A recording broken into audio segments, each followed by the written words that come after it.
Hello students, today we will discuss the last lesson of your book Moments. The title of the lesson is The Beggar and it is written by Anton Chekhov. This story is of a beggar who was a drunkard also, and in this story we will read about his life, that how he was reformed. He became totally transformed person, and this story is set in Russia. So let us start the chapter. Kind sir, have pity.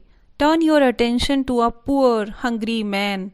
For 3 days I have had nothing to eat. I haven't 5 kopecks for a lodging. I swear it before God. What is the meaning of kopecks? Kopecks is Russian coin equal to 1/100th of a ruble. Like in India, 1 rupee is equal to 100 paise. So in Russia, 1 ruble is equal to 100 kopecks. तो first scene में जो bagger है वो भीख मांग रहा है. He is asking the people for their attention on a poor and hungry man, and he is also saying that for 3 days he had not eaten anything, and he also did not have 5 kopecks for a lodging. Means उसके पास 5 kopecks भी नहीं है ताकि वो अपने रहने का इंतज़ाम कर सके. I swear it before God, और वो भगवान की कसम खाने के लिए भी तैयार है. For 8 years I was a village school teacher and then I lost my place through intrigues. I fell a victim to calumny. It is a year now since I have had anything to do. Intrigues means make secret plans to do something illicit or detrimental to someone. Means किसी के खिलाफ कोई चालाकी खेलना, षड्यंत्र रचना. And calumny means the making of false and defamatory statements about someone in order to damage his or her reputation. Means किसी के खिलाफ झूठी अफवाहें उड़ाकर उसकी रेप्यूटेशन को खराब करना, उसकी इज्जत को खराब करना. So the beggar is telling here that for last 8 years he was a village school teacher and after that he lost his place through intrigues. Means लोगों ने उसके खिलाफ, जो उसकी कोलीग्स थे, उन्होंने उसके खिलाफ कोई षड्यंत्र रचा, कोई चाल रची और उसको उसकी जॉब से निकलवा दिया. उसकी जो रेपुटेशन है वो खराब हो गई.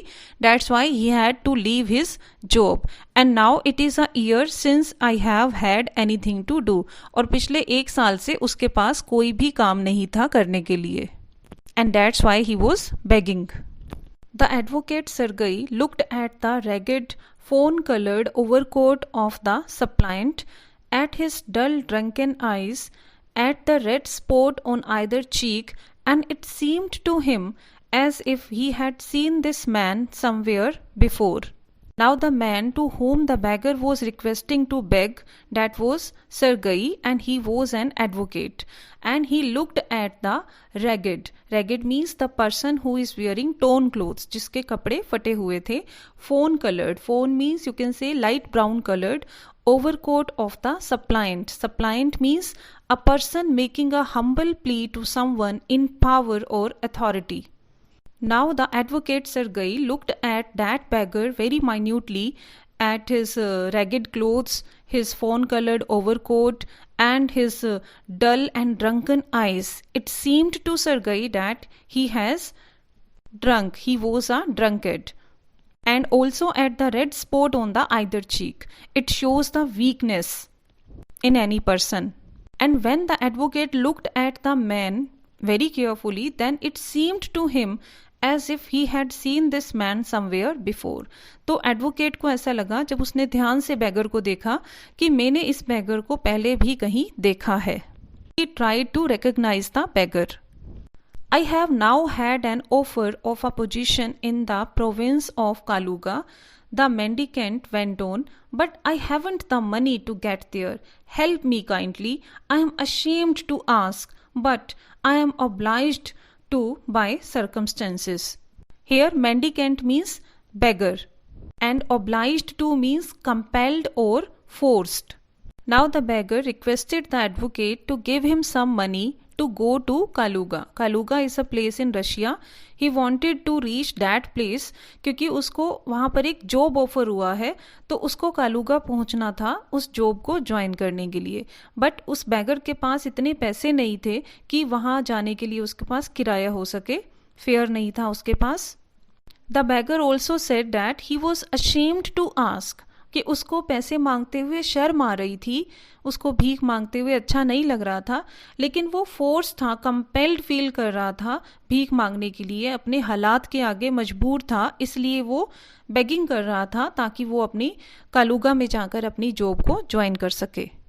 Sergei's eyes fell on the man's overshoes, one of which was high and the other low, and he suddenly remembered something.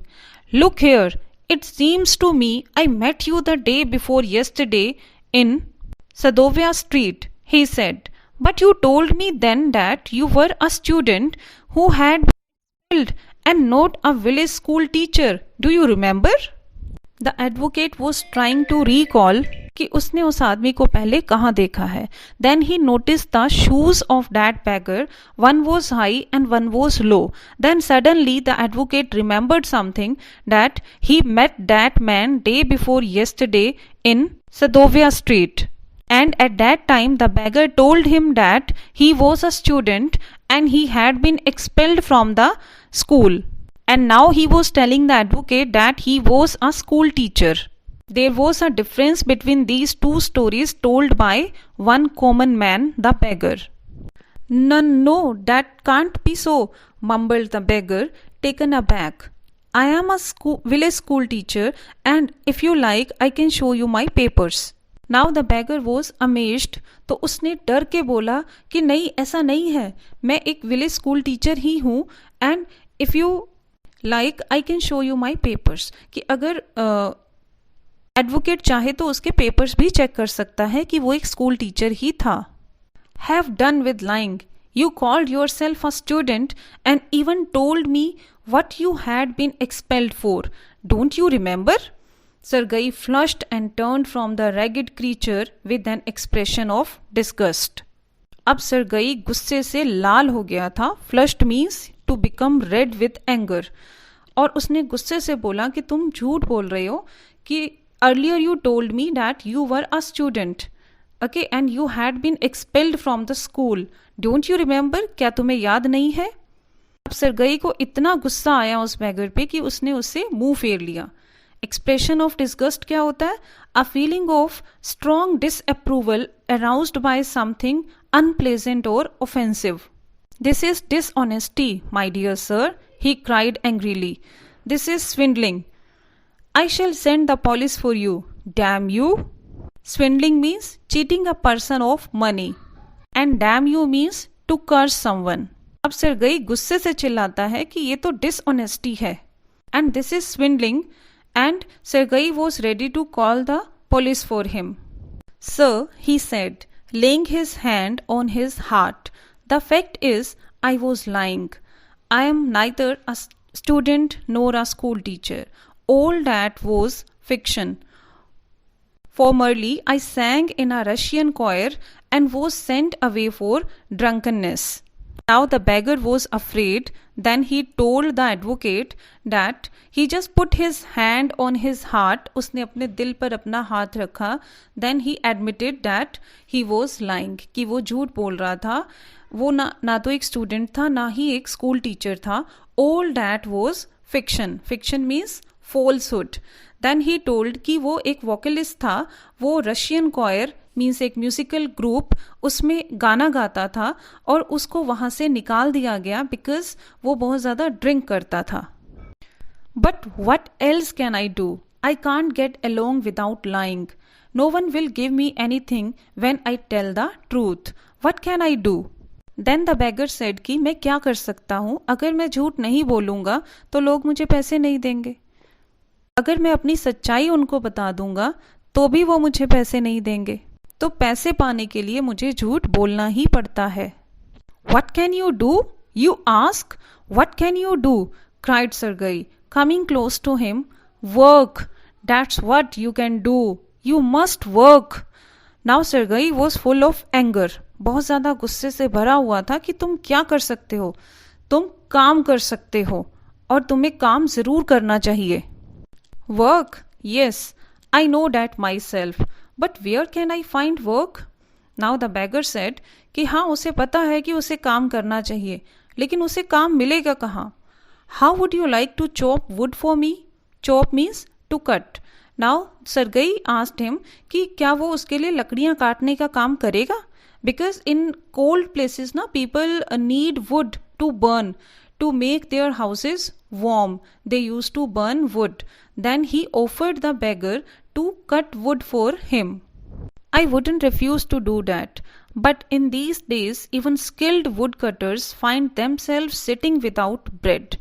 Now the beggar was ready to cut the wood. But he said कि वो मना नहीं कर रहा would काटने से, लेकिन आजकल जो स्किल्ड वुड कटर हैं, जो ट्रेन्ड वुड कटर्स हैं, वो भी खाली हैं, उनके पास भी काम नहीं है करने के लिए. Will you come and chop wood for me. Then Sergei asked him that if he would come to chop wood for him. Yes sir, I will.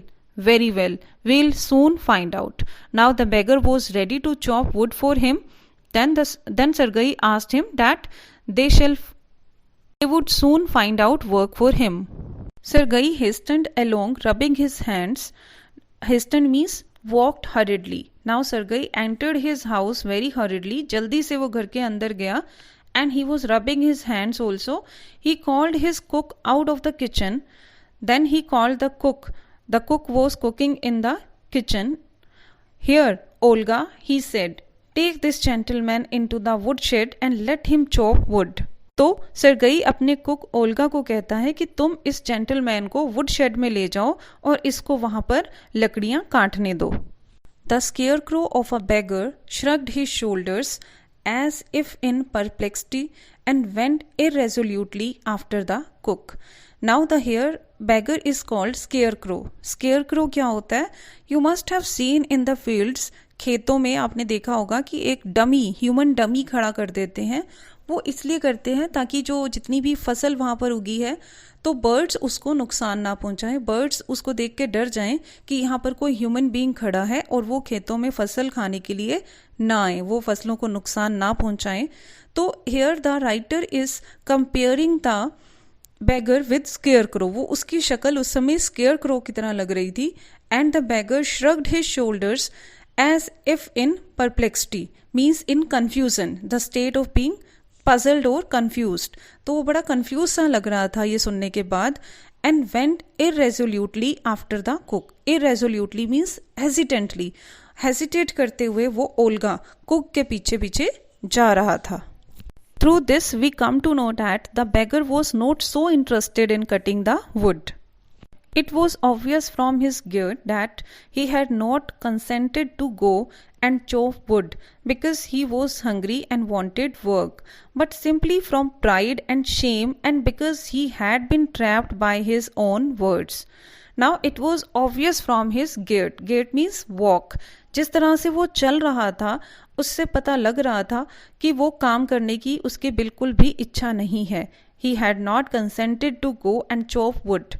लेकिन वो बहुत ज़्यादा भूखा था, उसको काम चाहिए था, लेकिन उसको इतनी ज़्यादा भूख लगी थी कि वो इस कंडीशन में ही नहीं था कि वो काम कर सके. एंड सेकेंडली उसने ड्रिंक भी किया हुआ था, तो वो काम करने के लायक बिल्कुल भी नहीं था.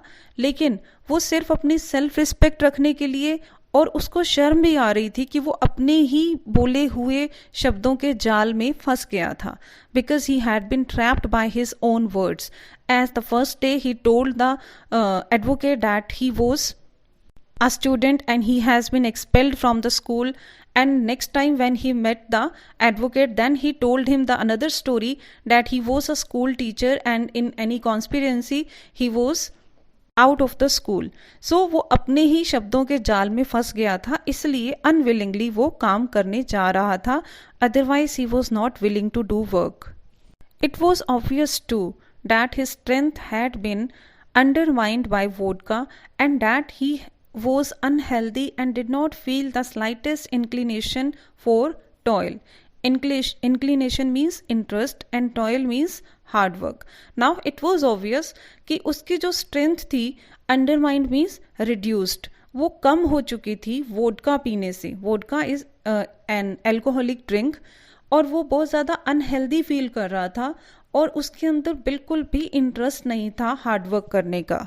ना ही उसके अंदर इंटरेस्ट था, ना ही उसके अंदर स्ट्रेंथ थी कि वो मेहनत का काम कर सके. Sergei hurried into the dining room. From its windows one could see the woodshed and everything that went on in the yard.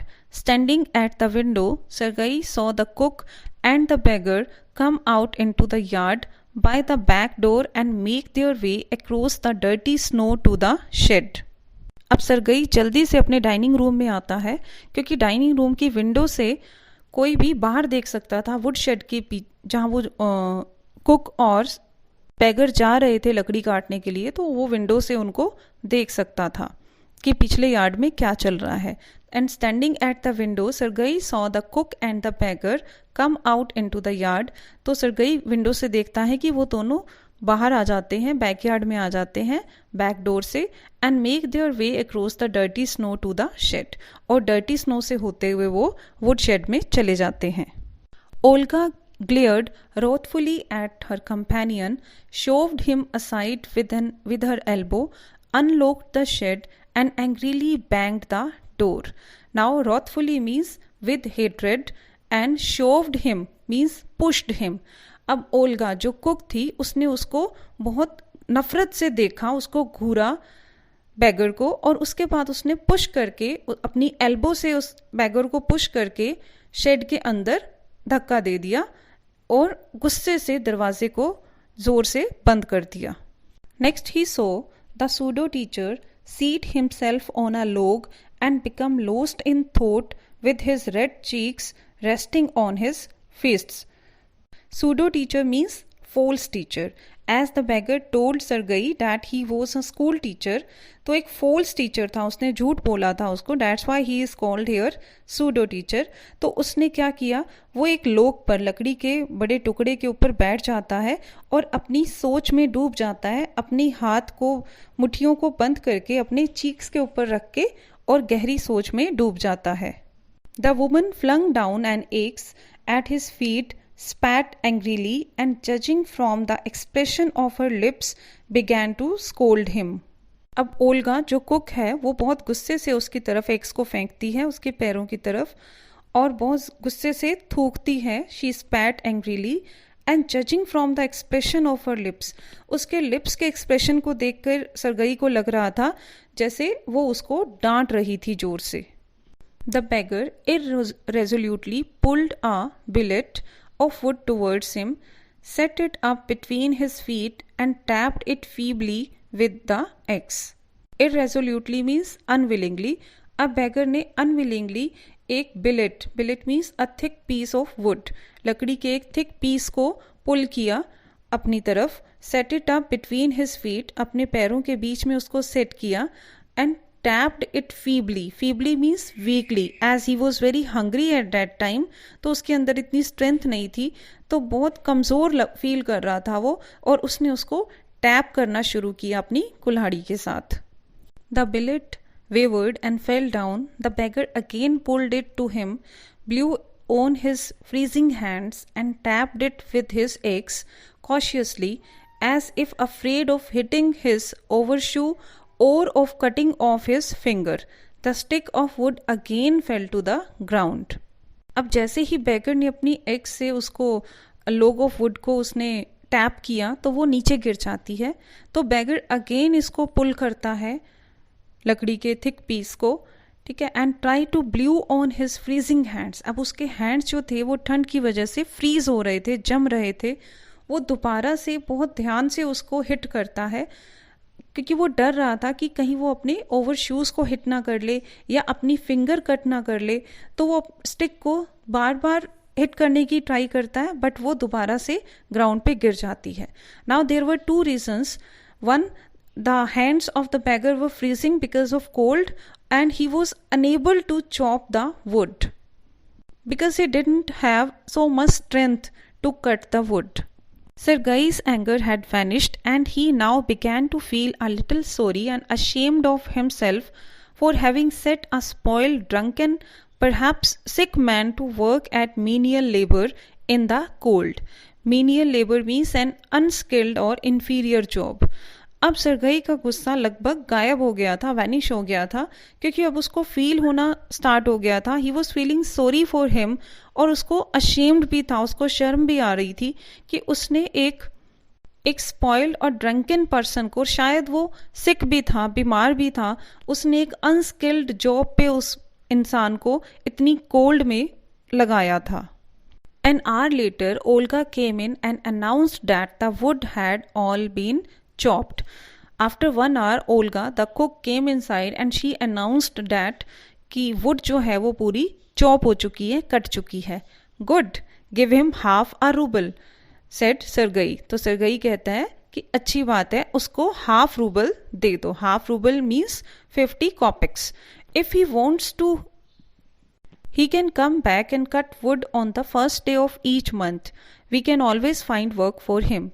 Then again further Sergei says that अगर वो beggar दोबारा यहाँ हर महीने फर्स्ट डे को, हर month first day आना चाहता है would cut करने के लिए, तो वो आ सकता है. हम उसके लिए कोई ना कोई काम ढूंढ ही लेंगे और उसको कोई काम दे देंगे करने के लिए. So here I am ending the first part of the lesson, the beggar. In next video we will discuss the second part of the same chapter. Thank you so much.